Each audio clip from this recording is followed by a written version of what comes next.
Good evening students, welcome to Yukta commerce classes. आज हम अपना नया टॉपिक करेंगे रिसिप्ट एंड पेमेंट अकाउंट। इससे पहले मैं आपको बता चुकी हूँ स्टूडेंट्स, इससे जो पहले वाली वीडियो है उसमें हम NPO, not for profit organisation and features ये डिस्कस कर चुके हैं। इससे पहले की वीडियो में हम जो है एनपीओ एंड इट्स फीचर्स ये सब डिस्कस कर चुके हैं स्टूडेंट्स। अगर आपने वो वीडियो नहीं देखी तो आप पहले वो वीडियो देख सकते हैं, जिसका लिंक आपको डिस्क्रिप्शन में मिल जाएगा। और आज जो है अब हम अपना नेक्स्ट टॉपिक करेंगे receipt and payment account. So receipt and payment account बच्चों आपके लिए नया है, आपने पहले नहीं पढ़ा रिसिप्ट एंड पेमेंट अकाउंट। तो हम क्या करेंगे, इसको अपनी प्रीवियस नॉलेज के साथ जोड़ के फिर पढ़ेंगे ताकि हमें ये जल्दी से समझ आ जाए। सो आपने रिसिप्ट एंड पेमेंट अकाउंट तो पहले नहीं पढ़ा, लेकिन आपने जो है कैश बुक तो पढ़ा है। आप सबने 11th स्टडीज़ में 11th क्लास में जो है कैश बुक पढ़ा होगा। और जो रिसिप्ट एंड पेमेंट अकाउंट है it is very similar to cash book. जो रिसिप्ट एंड पेमेंट अकाउंट है वो जो है कैश बुक की तरह ही होता है।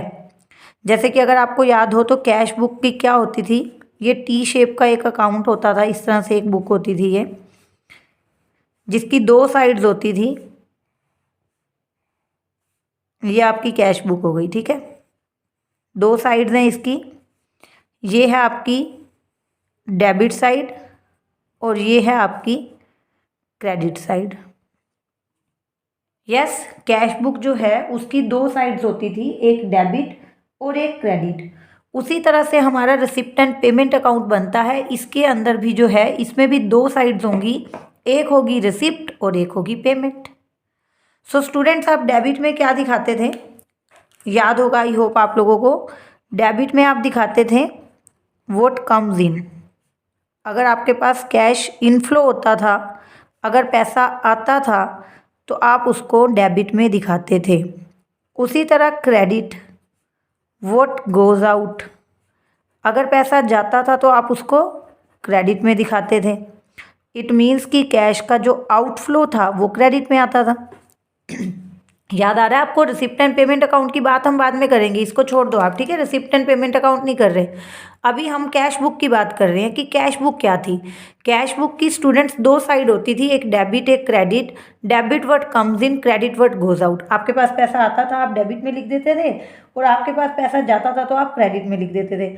और अब अगर मैं आपको कहूँ कि कैश बुक भी आपको बिल्कुल वैसे ही बनानी, रिसिप्ट एंड पेमेंट अकाउंट भी आपको वैसा ही बनाना है जैसे आप कैश बुक बनाते थे।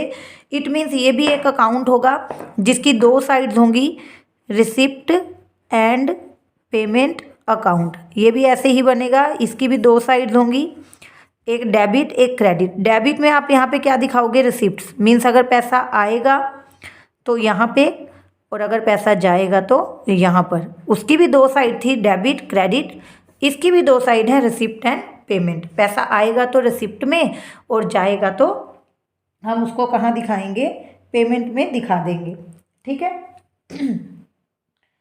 उसके बाद स्टूडेंट्स आप क्या कंक्लूज़न निकाल सकते हो इस बेस पे।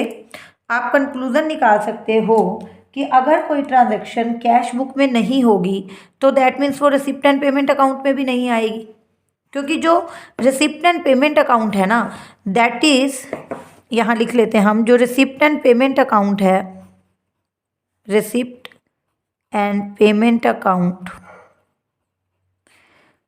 ये एक समरी है। किसकी? Summary of cash book. Receipt and payment account cash book की ही एक समरी है। बस ये है कि जो कैश बुक है वो क्रोनोलॉजिकल ऑर्डर में डेट वाइज बनती थी, डे वाइज बनती थी, और रिसिप्ट एंड पेमेंट अकाउंट जो है वो at the end of a particular accounting year prepare किया जाता है। ओके, सो बहुत ईजी हो गया। रिसिप्ट एंड पेमेंट अकाउंट एक अकाउंट है जिसकी दो साइड होंगी, रिसिप्ट और पेमेंट। पैसा आएगा तो रिसिप्ट में लिखेंगे, पैसा जाएगा तो पेमेंट में। इट मीन्स कैश बुक की जो डेबिट वाली आइटम थी वो रिसिप्ट्स में आ जाएंगी और कैश बुक की जो क्रेडिट वाली आइटम्स थी वो आपकी पेमेंट में आ जाएंगी। ध्यान क्या रखना है आपको, any item which is not recorded in purchase book cash book, अगर कोई आइटम कैश बुक में नहीं है तो वो रिसिप्ट एंड पेमेंट अकाउंट में भी नहीं आएगी। So simple. ओके। उसके अलावा अगर आपकी बुक, आप जो भी बुक रेफर कर रहे हैं, अगर कुछ भी उसमें एक्स्ट्रा है तो आप कमेंट सेक्शन में मुझसे समझ सकते हैं, अगर आपको समझ ना आया हो। इसके अलावा अगर कुछ और हो आपकी बुक में, अदरवाइज इतना सफिशिएंट है कि cash receipt and payment account सिर्फ और सिर्फ कैश बुक की एक समरी है। Okay.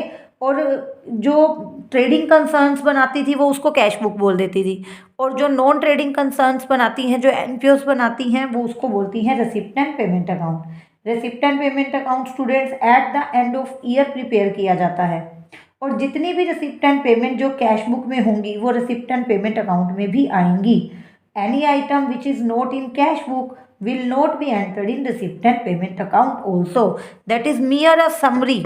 Receipt and payment account is mere a summary of cash book. उसके अलावा हम कुछ डिस्कस करते हैं इसके नेचर के पॉइंट्स, जिससे कि हमें और अच्छे से ये समझ आ जाएगा। तो नेचर में क्या है रिसिप्ट एंड पेमेंट अकाउंट का नेचर, उसकी बात करते हैं। ओके स्टूडेंट्स, तो नेचर में जो फीचर्स जो हैं उसकी, features of receipt and payment account, उसका जो फर्स्ट पॉइंट ही है हमारा वो क्या है, features of receipt and payment account. इसका हमारा फर्स्ट पॉइंट ही क्या है, नेचर ऑफ अकाउंट। तो अकाउंट का जो नेचर है वो क्या है, एज यू नो, मैंने अभी पीछे आपको रूल बताया था, debit what comes in, credit what goes out. तो ये आपको मुझे बताना है कमेंट सेक्शन में कि नेचर ऑफ अकाउंट क्या हुआ। कमेंट सेक्शन में जो भी वीडियो मेरी देखेंगे वो स्टूडेंट मुझे कमेंट सेक्शन में बताएंगे कि रिसिप्ट एंड पेमेंट अकाउंट का नेचर क्या होगा। ठीक है, क्यों आपके पास कितने अकाउंट्स होते हैं, 3, एक पर्सनल अकाउंट, एक रियल अकाउंट और एक नॉमिनल अकाउंट। और मैं यहाँ पे आपको हिंट दे चुकी हूँ कि रिसिप्ट एंड पेमेंट अकाउंट में कौन सा रूल फॉलो होगा, debit what comes in, credit what goes out. Now you have to reply me in comment section कि ये कौन सा यहाँ पे जो है रूल अप्लाई हो रहा है। ओके, तो आगे हम बात करते हैं सेकेंड पॉइंट की। जो सेकेंड पॉइंट है स्टूडेंट्स वो है आपका रहेगा सेकंड पॉइंट, आप इसमें एक्सप्लेन कर सकते हो। आप बता सकते हो कि कौन सी आइटम्स जो हैं वो रिकॉर्ड की जाती हैं, items recorded on debit side. तो इसमें बिल्कुल सिंपली आपको याद रखना है कि कौन कौन सी आइटम्स इसके डेबिट में आती हैं। इसके डेबिट में आती हैं all receipts. Receipt and payment account के डेबिट में क्या आती हैं, ऑल रिसिप्ट्स। ऑल क्यों लिखा मैंने यहाँ पे, ऑल का मतलब अगर वो रिसिप्ट, चाहे वो रिसिप्ट जो है लास्ट ईयर से रिलेटेड है, मतलब पिछले साल का कुछ पेंडिंग पैसा आपको मिला, चाहे वो रिसिप्ट करंट ईयर की है, मतलब इसी साल का पैसा आपको मिला, और चाहे वो रिसिप्ट आपकी नेक्स्ट ईयर से बिलोंग करती है। कोई भी रिसिप्ट हो, अगर आपको इस साल में पैसा मिला है तो वो रिसिप्ट एंड पेमेंट अकाउंट में आएगा। Simple. Items recorded on the debit side, debit side में सारी रिसिप्ट्स आएंगी, चाहे पिछले साल का आपको कोई पैसा मिला हो, चाहे इस साल का और चाहे अगले साल का। प्लस आपको ध्यान में रखना है कि वो रिसिप्ट चाहे रिवेन्यू नेचर की हो और चाहे वो रिसिप्ट कैपिटल नेचर की हो, वो रिसिप्ट एंड पेमेंट अकाउंट में आएगी। सो पहला पॉइंट सिंपल था, नेचर ऑफ अकाउंट आपको बताना है। रूल मैंने आपको बता दिया, debit what comes in, credit what goes out. कौन सा रूल है ये आप मुझे बताएंगे। सेकेंड पॉइंट बिल्कुल सिंप्लीफाई मैंने आपके लिए कर दिया कि items recorded on the debit side, इसमें ऑल रिसिप्ट्स रिकॉर्ड की जाती हैं। ओल्ड रिसिप्ट्स का मतलब चाहे वो रिसिप्ट लास्ट ईयर की हो, करंट ईयर की हो, नेक्स्ट ईयर की हो, रिवेन्यू नेचर की या कैपिटल नेचर की हो। तो रिवेन्यू नेचर की रिसिप्ट क्या होती है और कैपिटल नेचर की रिसिप्ट होती है, ये आपको पता होगा। आई होप 11th में आपने अच्छे से किया है। नहीं पता जिसको वो मुझसे कमेंट सेक्शन में पूछ सकता है कि रिवेन्यू नेचर की आइटम्स और कैपिटल नेचर की आइटम्स क्या होती हैं। उसके बाद बात करते हैं नेक्स्ट पॉइंट की। आप एक्सप्लेन कर सकते हो इसके अंदर items recorded on credit side, कि क्रेडिट साइड में कौन से आइटम्स रिकॉर्ड की जाती हैं। तो यहाँ पे भी मैं सिर्फ एक वर्ड लिखूंगी, ऑल। ऑल पेमेंट्स, सभी पेमेंट्स इसमें आएंगी। तो ऑल पेमेंट्स मीन्स, जैसा कि मैंने पीछे बताया कि चाहे वो पेमेंट लास्ट ईयर से बिलोंग करती हो, चाहे वो पेमेंट करंट ईयर की हो, और चाहे वो पेमेंट नेक्स्ट ईयर की हो, इसके अंदर वो सभी पेमेंट्स दिखाई जाएंगी। प्लस पेमेंट रिवेन्यू नेचर की हो, रेकरिंग नेचर की, बार बार रिपीट होने वाली, और चाहे वो कैपिटल नेचर की पेमेंट हो, यहाँ आएगी। सो बिल्कुल सिंपल हो गया। I hope receipt and payment account में अब किसी को कोई भी डाउट नहीं होगा। रिसिप्ट एंड पेमेंट अकाउंट एक अकाउंट है जिसकी दो साइड्स होती हैं, एक रिसिप्ट और एक पेमेंट। रिसिप्ट में सारी रिसिप्ट्स आती हैं और पेमेंट में सारी पेमेंट आती हैं। You don't need to think कि ये आइटम मैं इसमें लिखूं या ना लिखूं। You just have to think, पैसा आया है तो रिसिप्ट में लिख दो, पैसा गया है तो पेमेंट में लिख दो, बात ख़त्म। आपने चाहे फर्नीचर खरीदा, फर्नीचर खरीदोगे पैसे जाएंगे ना, तो पेमेंट में आएंगे। आप सैलरी दे रहे हो, ठीक है, और आप कोई बिल्स पे कर रहे हो, आप टेलीफोन एक्सपेंसेस पे कर रहे हो, what ever the nature of expense is that will be recorded on credit side. किसी भी प्रकार का कोई भी खर्चा है, चाहे वो पिछले वर्ष का है, चाहे वो चालू वर्ष का है, चाहे वह अगले वर्ष का है, चाहे वो रिवेन्यू नेचर का और चाहे वो कैपिटल नेचर का है, सभी खर्चे पेमेंट में और सभी रिसिप्ट जो हैं वो डेबिट में आएंगी। अच्छा, अब एक पॉइंट जो बिल्कुल सिंपल है कि नॉन कैश आइटम्स का क्या करें भाई। Non cash items, non cash items क्या होती हैं? ऐसी आइटम्स जिनमें पैसा ना तो आपके पास आता है और ना ही पैसा जाता है, नॉन कैश आइटम। इन आइटम्स का क्या करें? क्या हमें ऐसी items receipt and payment account में दिखानी चाहिए? तो क्या नॉन कैश आइटम्स हमें रिसिप्ट एंड पेमेंट अकाउंट में दिखानी चाहिए? नो। ऐसी आइटम जिसमें ना तो पैसा आ रहा है और ना ही पैसा जा रहा है, such transactions are not recorded in receipt and payment account because receipt and payment account only record such transaction like जिनमें पैसा आता है और जिनमें पैसा आता है। So simply आपको यहाँ पे लिखना है non cash items are not recorded in receipt and payment account. Okay, और अब मैं लास्ट पॉइंट के साथ यहाँ पे इस टॉपिक को कंप्लीट कर रही हूँ कि बना क्यों रहे हैं। देखो, जब भी हम कोई काम करते हैं then we should know the purpose behind doing such activity. हमें पता होना चाहिए कि हमारा पर्पस क्या है, क्यों हम जो है रिसिप्ट एंड पेमेंट अकाउंट बना रहे हैं। So simply we want to check कि जो पैसा, जो हमारी रिसिप्ट्स हैं, क्या हमारी पेमेंट रिसिप्ट से ज़्यादा तो नहीं हो रही है ना। तो रिसिप्ट एंड पेमेंट अकाउंट हम सिर्फ इसलिए बनाते हैं so that we can check कि रिसिप्ट्स जो हैं वो मोर देन पेमेंट्स हैं या नहीं हैं।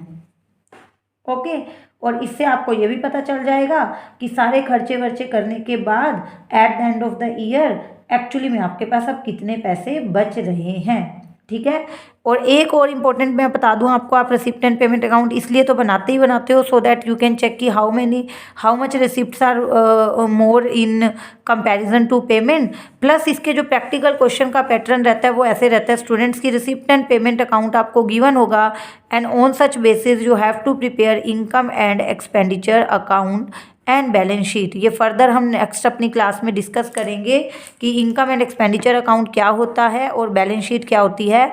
सो इनकम एंड एक्सपेंडिचर और बैलेंस शीट जो है वो किसके बेसिस पे बनते हैं? वो आपके बनते हैं रिसिप्ट एंड पेमेंट अकाउंट के बेस पे। तो रिसिप्ट एंड पेमेंट अकाउंट बनेगा तो हम आगे बढ़ पाएंगे ना। And this is the main purpose.